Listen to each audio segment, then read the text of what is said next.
زي ما حضراتكم شايفين الارنب دوت في اللندر، زي ما حضراتكم شايفين كده عامل ازاي. ما ينفعش ان انا اكله عيش، هو مثلا لازم ياكل.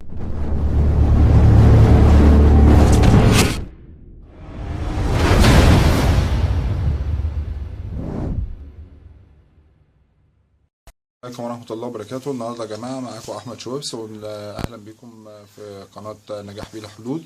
النهارده هنتكلموا عن حاجات مهمة جدا. إيه هي؟ إن في ناس بتطلع بتقول إحنا ممكن نأكله برسيم، إحنا ممكن نأكله مش عارفة إيه عيش، إحنا ممكن نأكله. لا طبعا يا جماعة، عايز أقول لكم على حاجة. خطورة الأكل دوت.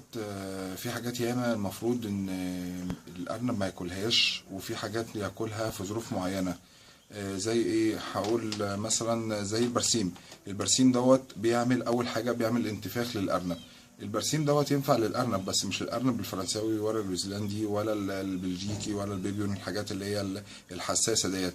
اللي ممكن الأرانب اللي هي الصعيدي أو مثلا الفلاحي اللي هم الصغيرين دول بيبقى قوة المناعة بتاعتهم جامدة جدا.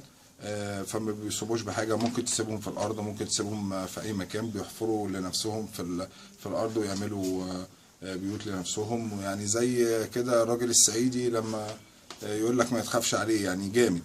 لكن الأرانب اللي هي بتدي طبعا ليه مميزات وليه عيوب. الأرنب البلدي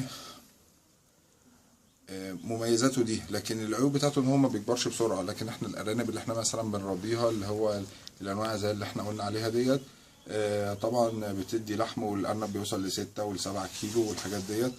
فطبعا بتبقى كائن حساس غير البلدي خالص. فطبعا في نوع ارانب بينفع ليها الاكل دوت، وفي نوع ارانب ما ينفعش ليها الاكل دوت. اولا عايز اقول على حاجه، ان البرسيم خطر جدا على الارانب وبيعمل لهم انتفاخ. وطبعا الانتفاخ دوت انا شارح في حلقه من الحلقات علاج الانتفاخ ايه، عشان ما اطولش عليكم. ان البرسيم طبعا ممنوع. مثلا العيش دوت بيعمل دهون للارنب. احنا مثلا لو بنربي مثلا ارنب زي دوت، زي ديت، زي ما حضراتكم شايفين الارنب دوت في اللندر، زي ما حضراتكم شايفين كده عامل ازاي. ما ينفعش ان انا اكله عيش، هو مثلا لازم ياكل الاكل اللي هو يقلب معاه لحم، مش يقلب معاه دهن. يقلب معاه لحم، ما يقلبش معاه دهن. وباكد على الكلام دوت يا جماعه. الاكل الصحي للارنب ممكن تاكله خس، ممكن تاكله جزر، ممكن تاكله مثلا بقدونس، حاجات صغيره كده. وتبقى الحاجات ديت من فترات، من يعني من وقت للاخر.